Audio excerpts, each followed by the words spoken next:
Peter, is this a sign of weakening nerves from Guys, Zelensky, realizing NATO is not helping him? I will submit to you quite the opposite is happening. First, well, obviously, civilians are suffering in Mariupol right now. I mean, this is no idle matter for me, okay, where I am right now. I had a lady come to me. You could probably hear her. She's broken down in tears. Tatiana, I want you to hear this lady's tears. What is happening in Mariupol right now as we're speaking, sitting in our comfortable offices, is absolute Chechnya, it is Aleppo, it is Stalingrad.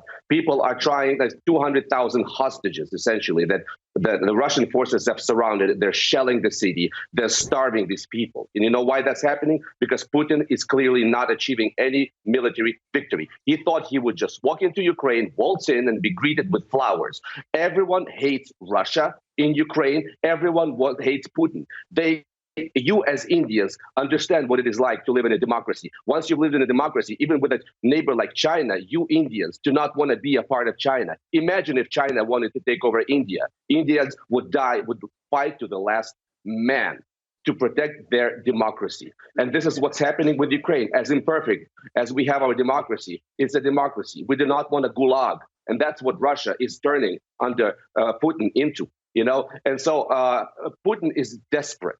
He wants to bring Ukrainians to their knees, and he's shelling civilians. This is the most cowardly way to wage a war. He is earning eternal shame and damnation for his people, for generations to come. People, this is what's happening.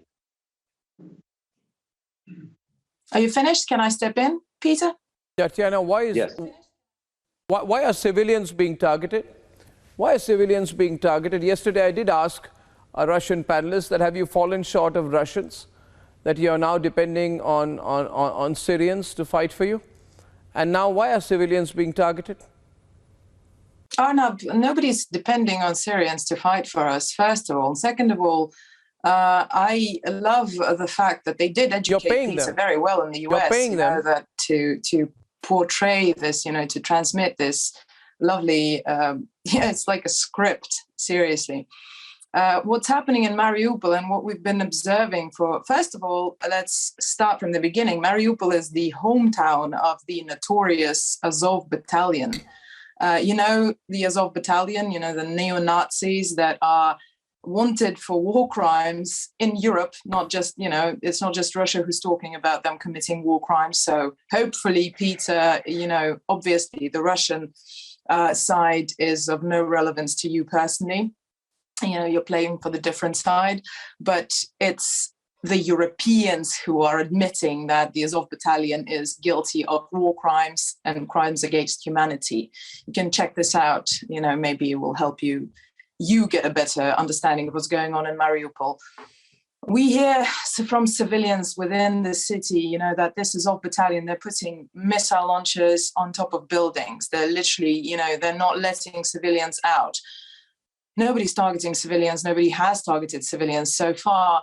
And as to the remarks that, President Putin wanted to go in and out, well, look, again and again and again, if somebody wanted to get in and out, we would just bombed it to the ground. The Russian army is more than capable of doing to Ukraine what the US had done to Iraq, what they had done to the parts of Syria that they fought in. The Russian military within this operation has been adamant about the importance. I did not interrupt you, so you're not going to interrupt me, Peter.